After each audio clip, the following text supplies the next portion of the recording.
Okay, Abuziaba Makwa about strong so ediba Ghana Politics Avenue. Abuzia Yambura yensem Ghana Yambre Nimni Kese your friend lawyer Tsikata. Abuzia finally wababe break silence on aircraft ensema airkosui. Abuzia Nanka Oba Ababe celebrating the 50 years in Ghana bar.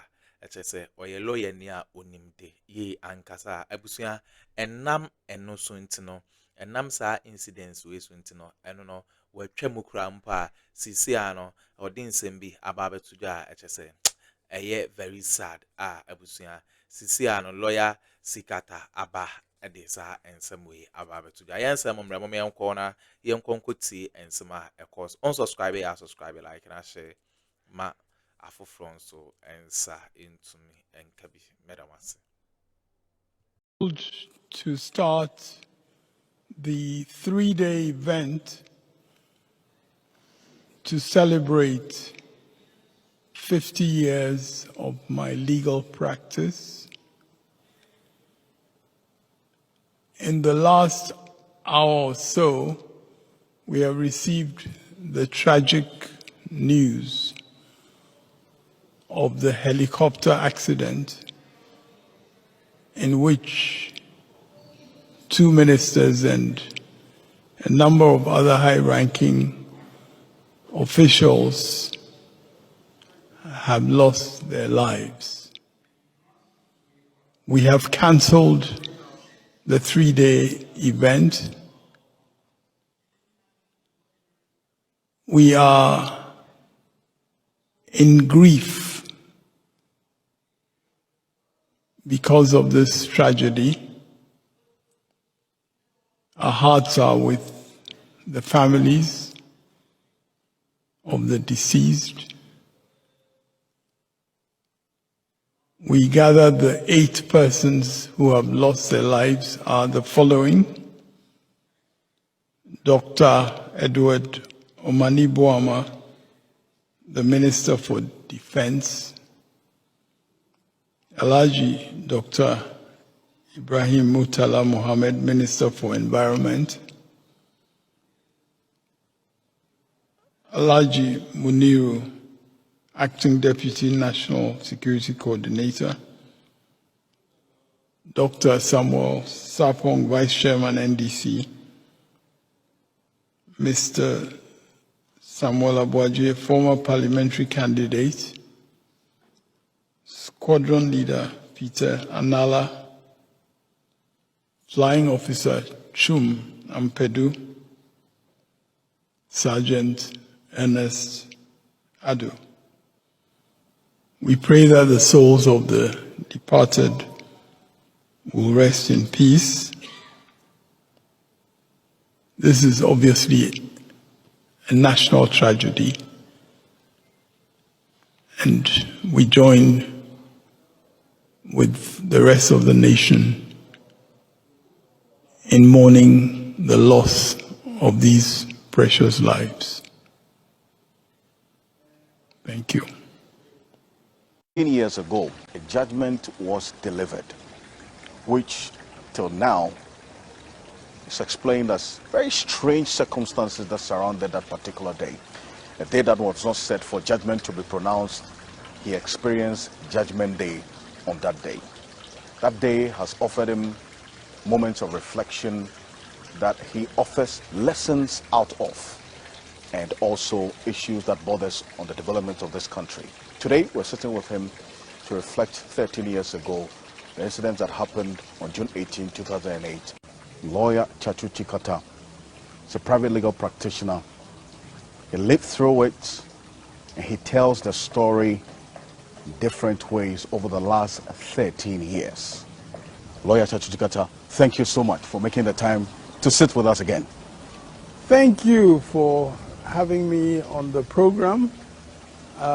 June 18th is indeed for me an unforgettable day, as you can imagine, because it was not an expected occurrence at all in my life. You know, I had left home after having had a nice Bible reading, sitting with my wife, you know, and I remember the passage very well, Genesis chapter 2, a beautiful description of God creating the garden, and then also the waters, the rivers with gold and so on. And you know, the scenery of this garden, which we are sitting in right now, gives us a clear reflection of what you're talking about. Absolutely. So that's what we read. That's what we read. And then I go to court knowing that the judge has been postponing the case for the last year and a half. You know, the case was just adjourned. In fact, many of the occasions she would not even sit. The court clerk would just come and announce that, you know, a new date had been fixed. So that happened for about 1.5 years. So I'm going to court. I just say to my wife, I'm going to take a date, so I'll be back very soon. And then I drive myself and I go and pick up my good friend Martin Newman, and we go to court, expecting to take a date. And then it turns into something else. Not actually a judgment on that day. It was not a judgment day. Nothing like that had been indicated. In fact, what was scheduled for that day was the application that we had made. My lawyer had made an application that the Attorney General in the Supreme Court had made certain admissions about the case. You see, he had admitted that the project in which the whole Valley Farms investment had been made was a viable project. He admitted that in the Supreme Court, even though it was a different story in the High Court. So we were saying, we were applying to the court that what he had admitted in the Supreme Court should be brought into evidence in the High Court, so that, you know, the High Court would have a clear record of what they were saying in the Supreme Court, because we were in the Supreme Court on the issue of whether the IFC is a compellable witness or not. So, you know, that was the application that was before the court. And there's something I want us to do for our viewers' sake. I think we haven't sometimes taken time to talk about the case itself. What did GMPC have to do with Valley Farms exactly? Good question. Very simple. You know, GNPC was responsible for imports of crude oil and petroleum products. That was our responsibility. And we were supposed to do it on a commercial basis, in addition to our responsibilities in connection with exploration and so on.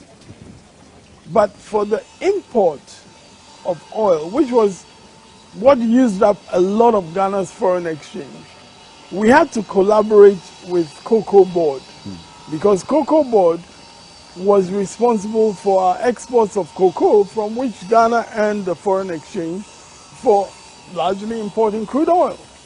So as a result of that collaboration in that period, we actually raised syndicated bank financing from the capital markets in London against the cocoa contracts that, you know, were available from Cocoa Board. In a similar way, what Valley Farms was offering, because this was a company that was now going to be producing cocoa at a certain rate. You know, they done all the feasibility studies according to our advisors, Merchant Bank. I see. And so what Merchant Bank came to us with was an opportunity to associate with this new cocoa production entity, because they too would have future contracts to sell cocoa which could back GMPC's financing arrangements. And Merchant Bank had done its feasibility studies. Merchant Bank and one of the IFC subsidiaries, they were our advisors. And they actually brought the project, Merchant Bank brought the project to us. The reason why we were asking for IFC to be made a witness was because one of their subsidiaries had also been involved in the feasibility studies. And you know, the Agence Française de Développement, the French development agency, actually had a witness come to testify, and they also testified about the feasibility of the project. Why did the court decline to have an IFC? The court said that the IFC is immune from the jurisdiction of the Ghanaian courts. Now, there is no basis for that legally, so we took that matter to the Court of Appeal. And in the Court of Appeal, what happened was that the immunity of the International Monetary Fund, the IMF, which does not have commercial dealings with entities, that immunity, which is provided in a statutory, a piece of subsidiary legislation, that was read into the IFC's authorization. And these are the two are different totally different. So when we took the matter up to the Supreme Court, eventually the Supreme Court acknowledged that we were right. But you see, on June 18th, the Supreme Court had not yet decided on that matter. The Supreme Court had set the 25th of June for their decision. So again, we thought, based on what the judge herself had said for the last 1.5 years, that she was waiting for the Supreme Court to give their decision the following week. And so June 18th, I mean, I go to court, basically, I mean, I'm laughing at it, but it's not a laughing matter. I go to court not imagining that any sort of judgment was going to be delivered, but the judge had asked us to come early that day, so we went at 8 o'clock, you know, earlier than usual. And one of the first odd things that I noticed was that the Attorney General, Joe Gatti, at that time, had come with his full team, and he had not been in court for the last 1.5 years. In fact, when the trial started, the last 1.5 years, when the adjournments were being done by the judge, he had not been to court. So, but suddenly that day, he's there with a full team, 5 people, and I sort of wondered a bit, but I thought no more of it. I thought it was perhaps because we had been applying that what he said in the Supreme Court should be brought. So maybe he was coming to explain something about that. So, to cut a long story short, things turned in a different direction when the judge actually sat. My lawyer had notified the court that he was traveling, and in fact, July had been set as the date for the application that we were making. But suddenly, we were called by the registrar of the court and told that the judge had asked for it to be brought forward to June 18th. So June 18th, as it turned out, was a day on which a lot of things had been prepared. And what had been prepared was essentially for a judgment to be given and for me to go to jail. But let me find out this. Was this trial at any point about the viability of the project in itself? Well, you see, originally, the prosecution said they had issues with the viability of the project. But then, when we went to the Supreme Court, the Attorney General was now saying they had no problem with the viability of the project. That's what the Attorney General stated at the Supreme Court. Exactly. And that is why we were insisting that the record of what the Attorney General had said in the Supreme Court should be now part of the record of the High Court proceedings, together with whatever testimony the IFC was going to be giving. That was where we were at. So we were not at a stage where judgment really should be expected, because we still had the IFC evidence to be taken, and we also had the application that we were making that what the Attorney General had admitted in the Supreme Court should be on the record of the High Court. And I'm trying to understand this because, I mean, to be charged with causing financial loss to the state,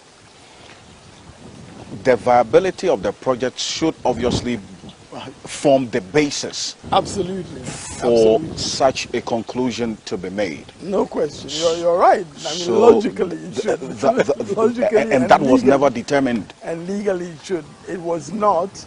And you see, I think it's very important to highlight the fact that, you know, I did not just act on my own as an individual, or GMPC did not just act even on its own as a corporate body.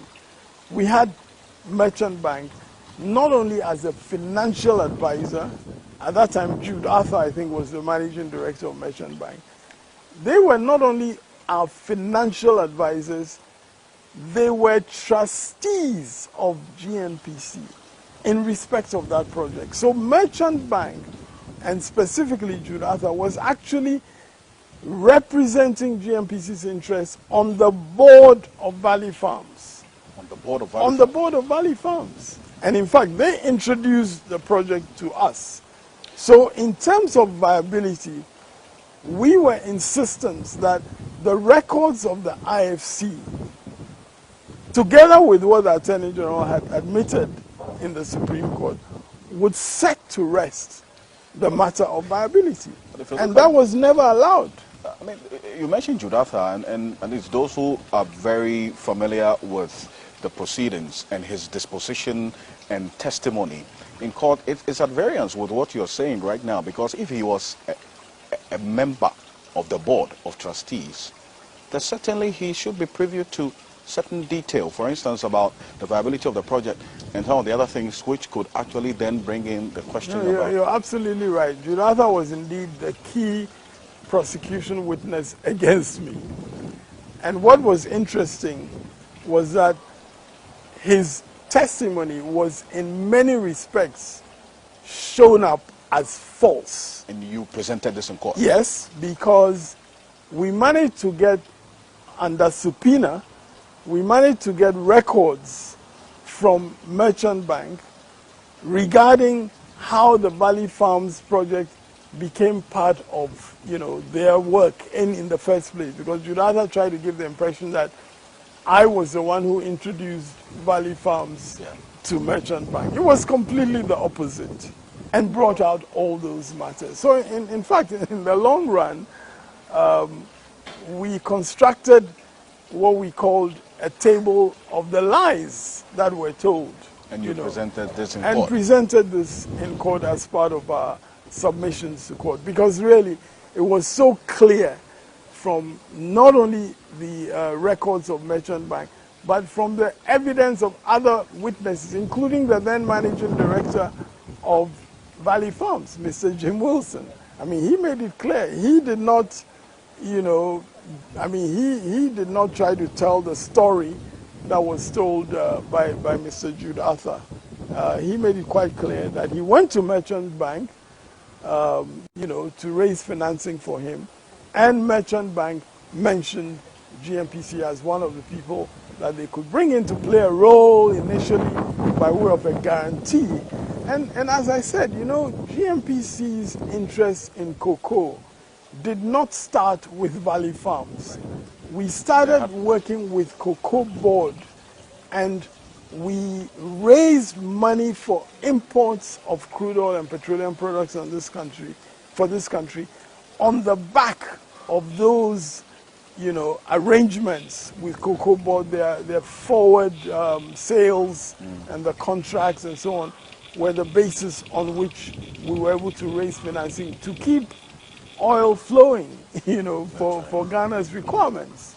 And so that was really the basis of this relationship also. So there was some precedence. There was precedent. That kind of transaction. Absolutely. In fact, to this day, as you know, Cocoa Board finances the purchase of of the cocoa crop, from raising money outside, syndicated financing, and then you know, paying cocoa farmers for the crop. And that was something that we kind of initiated with Cocoa Board in about 92, thereabouts. And that has continued to this day.